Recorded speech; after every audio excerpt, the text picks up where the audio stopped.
கண்ணியத்திற்கும் பெருமதிப்பிற்கும் உரிய எல்லாம் வல்ல அல்லாஹுவின் நல்லடியார்களே,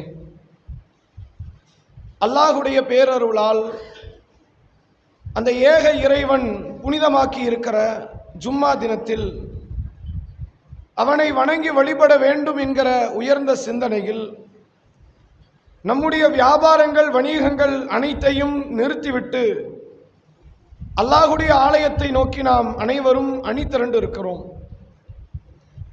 இந்த நல்ல தருணத்தில் அல்லாஹ்வுடைய தூதரவர்கள் நினைவுபடுத்திய ஒரு செய்தியை உங்களுக்கு மத்தியில் ஆரம்பமாக நான் எடுத்துரைக்க கடமைப்பட்டிருக்கிறேன்.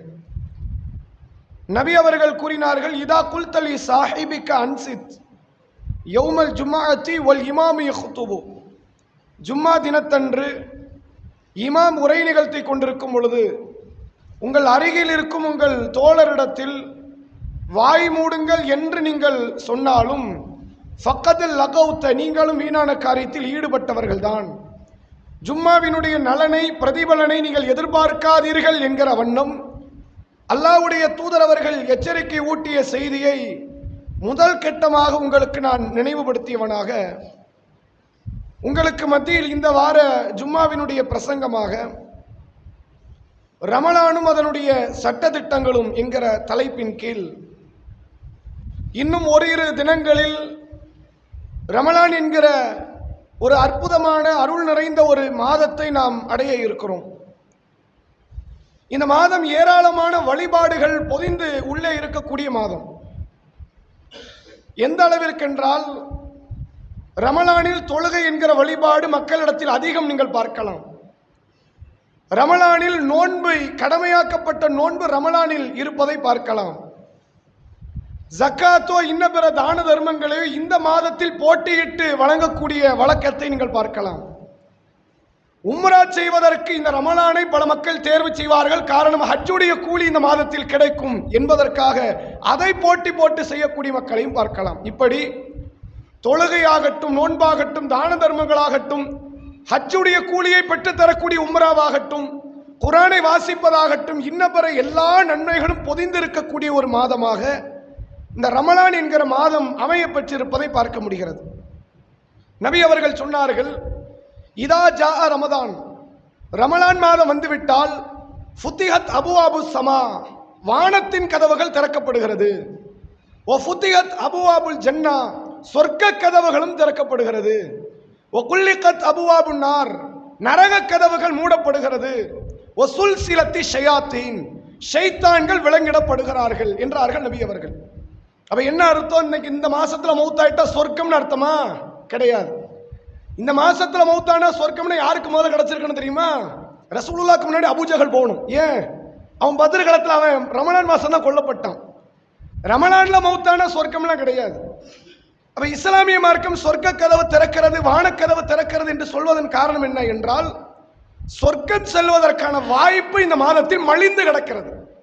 ஏனைய மாதத்தில் நீங்கள் சொர்க்கம் செல்வதற்கான வாய்ப்பை பெறுவதை விட இந்த மாசத்துல அதிகமாகவே வாங்கிக்கலாம், அதற்கான வாய்ப்பு இருக்கிறது என்பதைத்தான் அல்லாஹ்வுடைய தூதர் அவர்கள் சொல்லியிருக்கிறார்கள்.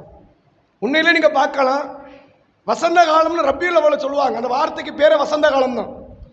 ஆனால் முஸ்லிம்களை பொறுத்த வரைக்கும் ரமலான் வரப்போதுன்னு 2 மாசத்துக்கு முன்னாடி தெரிஞ்ச உடனே மனசெல்லாம் ஒரு கடுமையான மனமகிழ்ச்சியை நோக்கி செல்ல ஆரம்பிக்கும். ஏனென்றால் உண்மையில் அல்லாஹ்வை புரிந்து கொள்வதற்கும் அவன் அருளை அதிகம் பெறுவதற்கும் ஏராளமான பரக்கத்தை அடைவதற்குமான மாதம் ரமலான். நம்ம அதை பத்தி பேசலாம், தனியாக பேசலாம். இருந்தாலும் ரமலான் எப்படிப்பட்டது என்பதை ஒரு சில வார்த்தைகளை சொல்வதற்கு நாம் சொல்கிறோம். மற்ற காலங்களில் அதிகமாக பொழப்பு தேடி ஓடுவோம், கையில காசு நிற்காது. இந்த மாசத்துல பொழப்ப தேடி ஓடவே மாட்டோம். காலையில் சுபுவுக்கு அப்புறம் தூக்கம், மத்தியானம் தூக்கம், நோம்பு திறந்ததுக்கு அப்புறம் கடையை திறக்கணுமா வேண்டாம்னு 1008 பிரச்சனை. கடையே திறக்க மாட்டோம். ஆனால் பரக்கத்துல குறைய இருக்காது. எல்லா வீட்டில் உள்ள அத்தனை பேருக்கு ட்ரெஸ் வாங்கிடுவோம், கடனை வாங்காமலேயே. மற்ற காலத்தில் பொருளாதாரத்துக்கு ஓடி இருப்போம், பொருளாதாரம் கையில் நிற்காது. ரமலான்ல பொருளாதாரத்துக்கு ஓடவே மாட்டோம், பணம் கையில் வந்து சேர்ந்துக்கிட்டே இருக்கும். பார்த்துருக்கீங்களா? மற்ற காலங்களில் ஃபர்லு தொழும் போது தூக்கத்தை நிற்போம். ரமலானுடைய காலத்தில் நம்ம உபரியான தொழுகை தொழும்போது கூட ஆர்வம் எடுத்து தொழுவோம். இப்படி எத்தனையோ பல காரியங்கள். ரமலான் கொஞ்சம் வித்தியாசமான ஒரு மாதம் என்பதை நாம் புரிந்து வைத்திருக்கிறோம். அப்படிப்பட்ட அந்த ரமலானில் நாம் பிரத்யோகமாக செய்யக்கூடிய சில முக்கிய அமல்கள் இருக்கிறது. என்ன அமல் இருக்கிறது என்றால், முதன்மை அமல் நோன்பு தான், அது மாற்றமே இல்லை. ஏனென்றால் கடமையான நோன்பு இதில் தான் இருக்குது. அல்லாஹ் திருக்குரானிலே சொல்கிறான், ஃபமன் ஷஹித மின்குமு ஷஹர் ஃபல்யஸ்முஹு. ரமலானை நீங்கள் அடைந்தால் நீங்கள் நோன்பு வையுங்கள். உங்களில் யார் அந்த மாதத்தை அடைகிறாரோ அவர் நோன்பு வைத்தாக வேண்டும் என்று அல்லாஹ் கட்டளையிடுகிறான். நோன்பு என்பது அல்லாஹ்வை பற்றிய பயத்தை உள்ளத்தில் அதிகப்படுத்துவதற்கு வளர்ப்பதற்கான ஒரு அமல், ஒரு பயிற்சி பட்டறை. அது நீங்க நோன்பு வச்சுக்கிட்டே வரீங்கன்னா உங்க உள்ளத்துல பயம் கூடிக்கிட்டே இருக்கும். அல்லாஹ் பத்திர பயம்.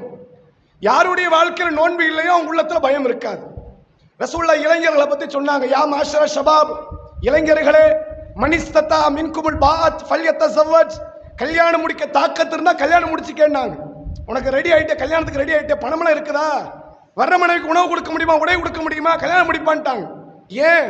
இதுதான் கற்பை காக்கும். நாங்க ஒருவேளை கல்யாணம் முடிக்க தாக்கத்து உனக்கு இல்லை என்றால் என்ன செய்? நோன்பு வை. அது உன் பார்வையை தாழ்த்தும், இறையச்சத்தை அதிகப்படுத்தும் என்றார்கள் நபி அவர்கள். எனவே நோன்பு என்பது இறையச்சத்தை வளர்த்துக் கொள்வதற்காக வேண்டி வைக்கப்படுகிற நோன்பு. முதல்ல நீங்க தெரிந்து கொள்ள வேண்டிய அடிப்படை சட்டம் என்னவென்றால், ரமலான் தொடர்பாக நோன்பு வச்சிட்டு எந்த விதமான பாவத்திலும் ஈடுபட்டு விடாதீர்கள்.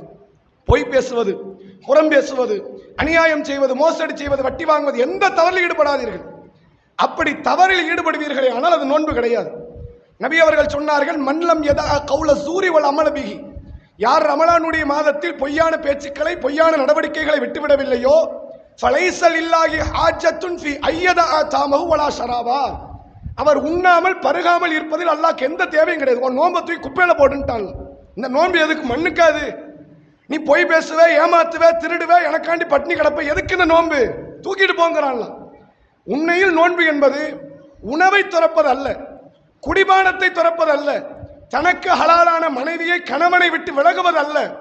நோன்பு என்பது பாவத்தை விட்டு விலகுவது. அதனால தான் நபி அவர்கள் சொன்னார்கள், அஸ்ஸியாமு ஜுன்னத்துனான், நோன்பு என்றது அது கேடயம், பாவத்தை விட்டு உங்களை தற்காக்கக்கூடிய கேடயம்.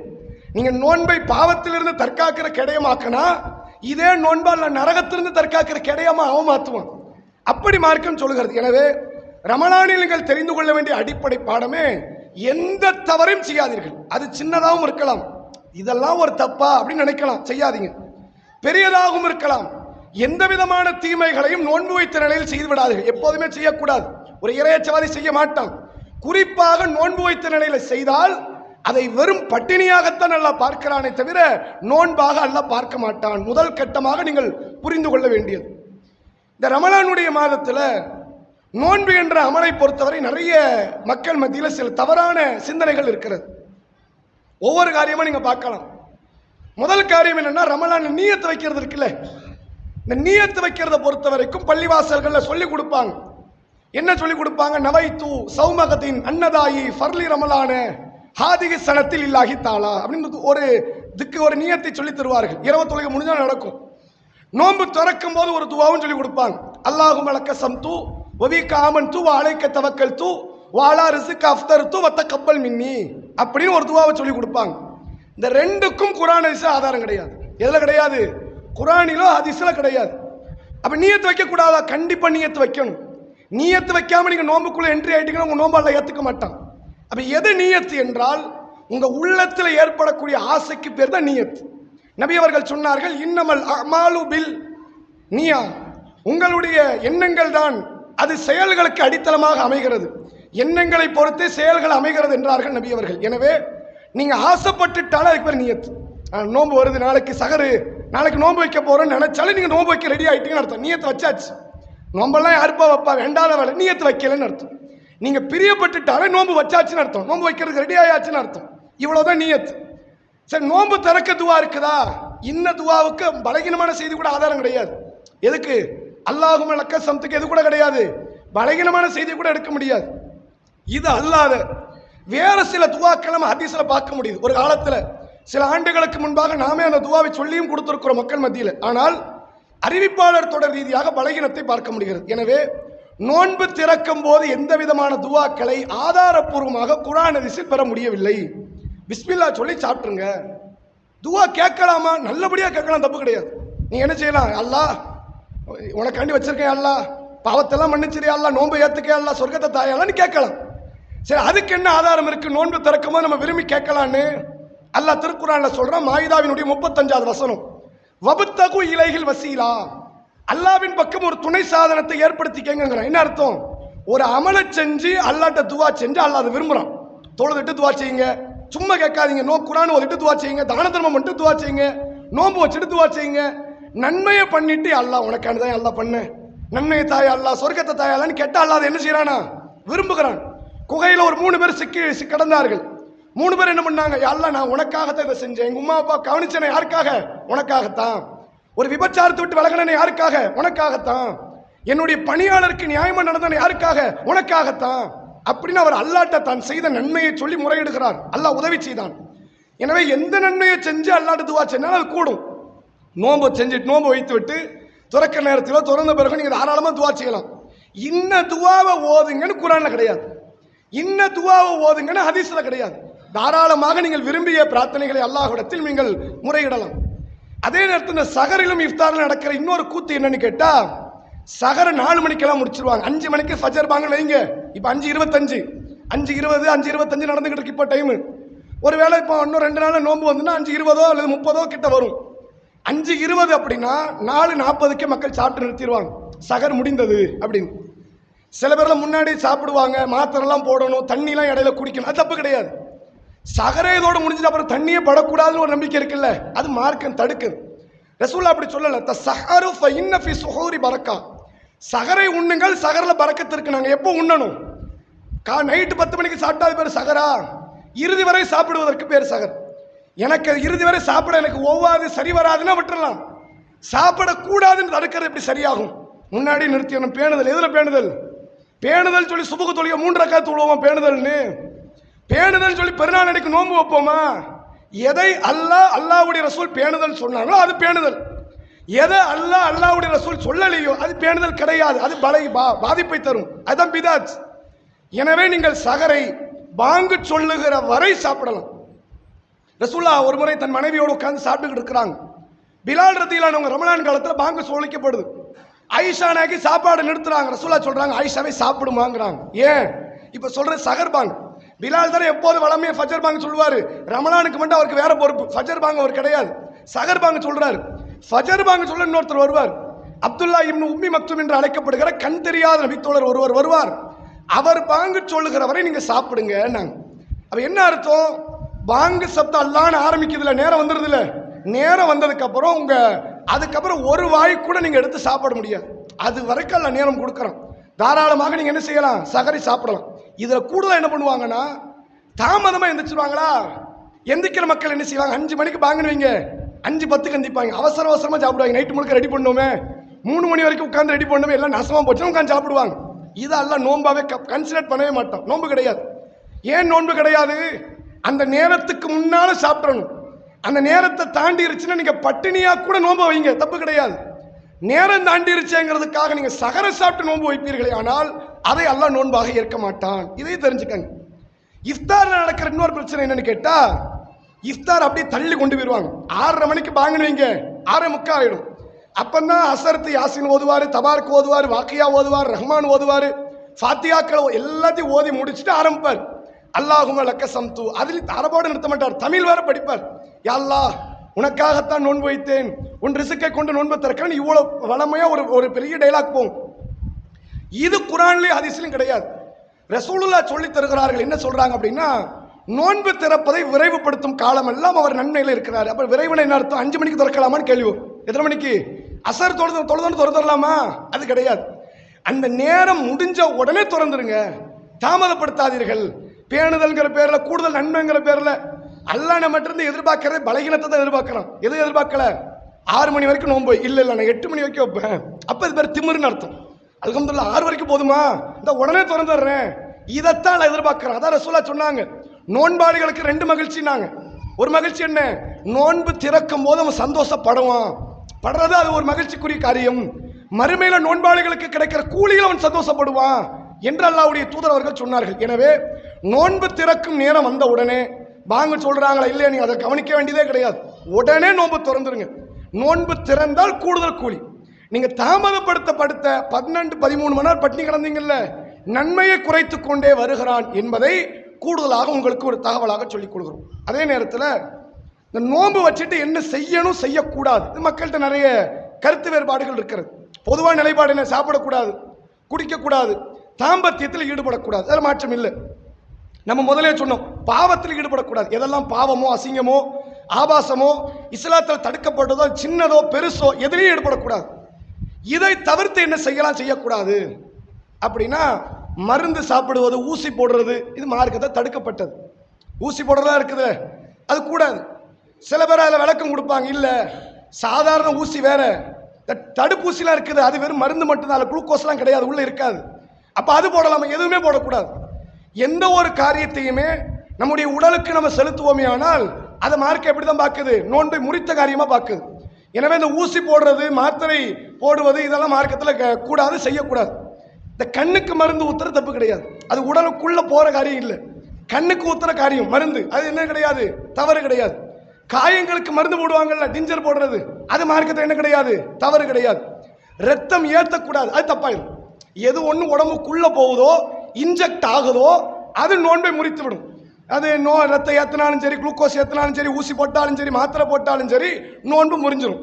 இல்லை, கண்டிப்பாக அதை செய்யணும். நீங்கள் நோன்பை ஒட்டுருங்க. அல்ல அப்படிதான் சொல்கிறோம். ஒயின்கான மரீதன் அவ அலா சஃபரின், நீங்கள் நோயாளியா பயணியா இத்தத்துமின் ஐயாமின் உஹர், வேற நாள கணக்கிட்டுக்க. எதுக்கு சிரமப்படுற? அல்ல அவனை கஷ்டப்படுத்தினானா? மாத்திரை போட்டு தான் ஆகணும், ஊசி போட்டு தான் ஆகணும், ரத்தம் ஏற்றி தான் ஆகணும், நோன்பு விட்டுரு, வேற நாள கணக்கிட்டு வச்சுக்க, எந்த தப்பும் கிடையாதுங்கிறான். எனவே நோன்பையும் நான் வைப்பேன், ஊசியும் போடுவேன், அது மார்க்கம் நோன்பாக பார்ப்பது கிடையாது. அதே நேரத்தில் பிளட்டு கொடுக்கலாம், தப்பு கிடையாது. பிளட்டு வாங்கிறது இருக்குல்ல, அது தப்பு. எது பண்ணலாம்? பிளட்டு கொடுக்கலாம், ஆனால் அது ஆரோக்கியத்துக்கு உகந்தது கிடையாது. நீங்க கொடுத்தா தப்பு கிடையாது, நோம்புல பிரச்சனை இல்லை. நீங்க பிளட்டு கொடுக்க போனீங்கன்னு நீங்க முதல்ல கேள்வி என்ன தெரியுமா வரும்? சாப்பிட்டியான்னு கேட்பாங்க. 10 மணிக்கு கொடுக்க போனால் 9 மணிக்கு சாப்பிட்டு இருக்கணும். சாப்பிட்டா தான் அந்த பிளட்டு எடுக்கும் போது அது தாக்கத்து இருக்கும். அந்த சாப்பிட்டுமே சில பேர் மயங்கிடுவாங்க, உடனே அடுத்த ஜூஸை கொடுக்க ரெடியாக நிற்பாங்க. காலையில் 4 மணிக்கு சாப்பிட்டுட்டு மத்தியானம் 12 மணிக்கு போய் பிளட்டை கொடுத்தோம், நீங்க கதை கந்தலாயிரும். அப்ப ஆரோக்கியத்தை நீங்க கருத்தில் வச்சு தான் நீங்க என்ன செய்யணும்? பிளட் கொடுக்கணுமா வேண்டாமா, சரியா இருக்குமாங்கிறத நீங்க முடிவெடுக்கணும். இல்ல ஒரு உயிரை காப்பாற்றணும், வேற யாரும் இல்லை இந்த பிளட் குரூப்ல, இந்த பிள்ளை செத்து போயிரும், இந்த தாயையோ இந்த சகோதரியோ இந்த சகோதரையோ செத்து போயிருவாருங்கிற நிலை வருதா, பிரச்சனை இருக்குதா, பிளட் கொடுக்க தேவை இருக்கிறதா, நோம்பு விட்டுருங்க. அல்ல அதை என்ன பண்ண மாட்டான், இதான் நிர்பந்தம். அல்ல இதைத்தான் பார்க்கிறான். தொழுகைக்காக ஒருவர் போகிறார், மரக்கிளை உடைந்து கிடக்கிறது, மரக்கிளை அகற்றி போடுகிறார், தொழுகை நேரம் தவறுது, அல்ல என்ன செய்யணும்? குற்றம் முடிக்கணுமா இல்லையா? அல்ல அந்த அடியாருக்கு சொர்க்கத்தை தரும். அப்ப மனிதாபிமான உயிர்கள், மனிதாபிமானம் சார்ந்த காரியம் அமல்களை விட ஒரு படி மேலதான் இருக்கு. அப்ப அதுக்கு நீங்க முக்கியத்துவம் கொடுங்க. அதையும் வேற நாள கணக்கிட்டு நீங்கள் நோன்பாக ஆக்கிக் கொள்ள வேண்டும் என்பதை ஒரு தகவலாக சொல்கிறோம். இதெல்லாம் நோன்பு சம்பந்தப்பட்டது. பெரும்பாலும் இதுலயே நமக்கு என்ன வந்துடும், கிளாரிபிகேஷன் கிடைச்சிருக்கும். இரவு தொழுகைன்னு ஒன்று இருக்குதா, அதுல நிறைய கன்ஃபியூஸ் இருக்கு. ஜமாத்தா தொழணுமா கூடாதா? நபி தான் தொலை வைக்கலையே, நபியே தொலை வைக்க போது நம்ம எப்படி தொழலாம்? அது 20ஆ 8ஆ இன்னும் தொடருது. எத்தனை 20ஆ 8ஆன்னு இப்போ வரைக்கும் பிரச்சனை ஓடிக்கிட்டு இருக்கு. இந்த இரவு தொழுகையை பொறுத்தவரை ஒரு அடிப்படை தெரிந்து கொள்ளுங்கள். ரமலானில் மட்டும் தொழுகைன்னு கிடையாது, ரமலானுக்கு மட்டும் இரவு தொழுகைன்னு ஒன்று கிடையாது. ஆயிஷா நாயகி இடத்துல மஸ்ரூக் என்ற தாபி வந்து கேட்கிறார், ஆயிஷா அம்மையாரே, நபியின் இரவு தொழுகை எப்படி இருக்கும்? ஆயிஷா நாயகி அழகா சொல்றாங்க, ரமலானும் சரி ரமலான் அல்லாத காலத்திலும் சரி, நம்ம தான் நோம்புக்கு மட்டும் தொழுகிற ஆட்கள், ரசூலா வருஷம் முழுக்க தொழுவாங்க. அல்லாஹ் அப்படிதான் சொல்றான், யா யுஹல் முஸம்மில் குமில் லைல இல்லா கலீலா நிஸ்ஃபஹு அவின் குஸ் மின்ஹு கலீலா அவ் ஸித் அலைஹி வ ரத்திலில் குர்ஆன தர்தீலா. போர்த்தி இருப்பவரே, எழுந்து இரவில் தொழுங்கள், அதிகமா தொழுங்க, அல்லது கொஞ்சத்தை குறைச்சிக்கங்க, அல்லது கொஞ்சத்தை நீட்டிக்கங்க, குர்ஆனை திருத்தமாக ஓதுங்க அப்படின்னு அல்லாஹ் சொல்றான். நபிக்கு முதலில் கடமையான தொழுகை இரவு தொழுகை. ரசூலா மௌத் வரைக்கும் தொழுதுகிட்டு இருக்கிறாங்க. ரசூல்லா ரமலானிலும் தொழுவாங்க, ரமலான் அல்லாத காலத்திலும் தொழுவாங்க.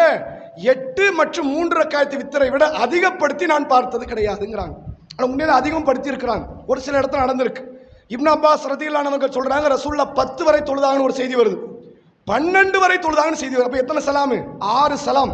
12 6 தானே, 6 சலாம் வரை ரசூல்லா அதிகமா தொழுதது. குறைச்சி எவ்வளவு தொழுக்காங்க? 2 வரைக்கும் தொழுதுருக்காங்க. ஒரு சலாத்தோட முடிச்சிருக்காங்க, 2 சலாம், 3 சலாம், 4 சலாம், எத்தனை சலாம்? 6 சலாம். வித்திர ஒரு ரக்கா தொழுதுருக்காங்க, 3, 5, 7, 9 வரைக்கும் ரசூல்லா தொழுதுருக்கிறாங்க என்பதை ஹதீஸில் பார்க்க முடியுது. ரசூலுல்லா தொழுத எண்ணிக்கையை மட்டும்தான் ஜமாத்தா தொழ அனுமதி.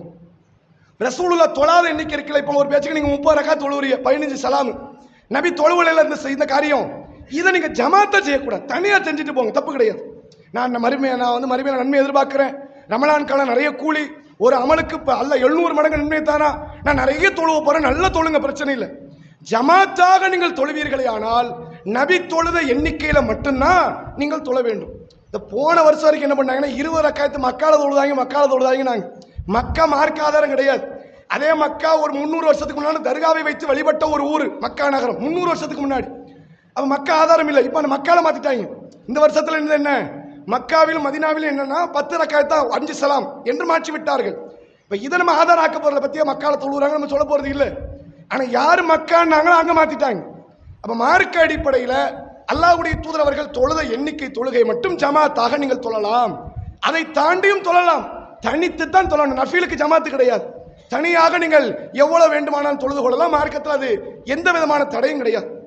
இந்த 20 தொழுகைகள் 2வது கேள்வி வரும், எந்த நேரத்தில் தொழணும்? இஷா முடிச்சுன்னு வைக்கிறீங்கள, ரசூலை கடைசி இரவில் தொழுதாங்க, இப்ப தொழுகலாமா அப்படின்னு ஒரு கேள்வி வரும். ரசூலுல்லாஹ்வுடைய செய்தியை சஹீஹ் முஸ்லிம்ல ஒரு செய்தி பார்க்கலாம். இதே ஆயிஷா அம்மையார் அறிவிக்கிறாங்க, அல்லாஹ்வுடைய தூதர் அவர்கள் இஷா தொழுததில் இருந்து சுபுகுடைய பாங்கு வரை 20 தொழுகை வெவ்வேறு நேரத்தில் வெவ்வேறு காலத்தில் தொழுதிருக்கிறாங்க.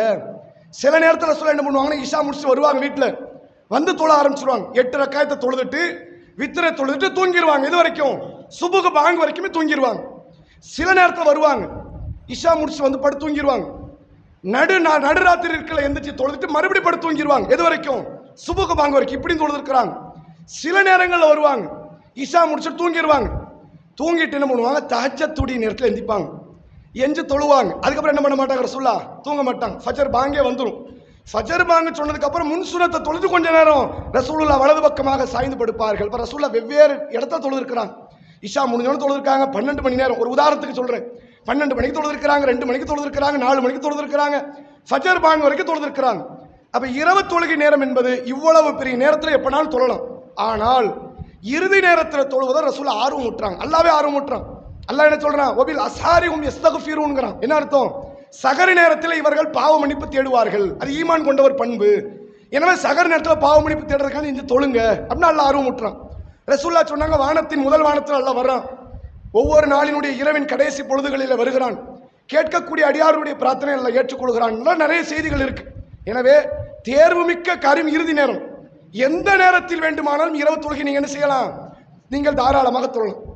இறுதியா 20 தொழுகையில் ஒரு சட்டம், ஜமாத்தா தொழலாம கூடாது. இந்த கேள்வி ஏன் வருதுன்னா, ரசூலுல்லாஹ்வுடைய காலத்தில் ஒரு முறை இந்த ரமலான் காலம் 21, 22, 23 3 பிறையில் ரசூலுல்லாஹ் தொழ வைக்கிறாங்க. ரசூலுல்லாஹ் தொழ வைக்கிற நிக்கல, ரசூலுல்லாஹ் தொழுகிறாங்க, வந்து சேர்ந்துட்டாங்க, மக்கள் சேர்ந்துட்டாங்க. ஒரு நாள் 2 நாள் 3 நாள் கிடக்குது, கூட்டம் அதிகமாகுது. 4வது நாள் பார்த்தா ரசூலுல்லாஹ் பள்ளியில காணும். மக்கள் வந்து வெயிட் பண்றாங்க, பள்ளியில இல்லை. ரசூலுல்லாஹ் 4வது நாளினுடைய பகல் வேலைக்கு வராங்க. எனக்காக நீங்க காத்து கொண்டிருந்தது எனக்கு தெரியுங்கிறாங்க. நான் ஏன் தொழவில தெரியுமா, உங்களுக்கு தொலை வைக்கல தெரியுமா, அல்லாஹ் இதை கடமையாக்கிடுவானோன்னு நான் பயப்படுறேன். ரசூலுல்லாஹ் வெறுமனே ஜமாத்து கிடையாதுன்ட்டா யாரும் தொழக்கூடாது. அதுல எந்த காம்ப்ரமைஸும் கிடையாது. ஜமாத்தே கிடையாதுப்பா, தனியா தொழுதுட்டு போங்கன்னு சொல்லிடலாம்.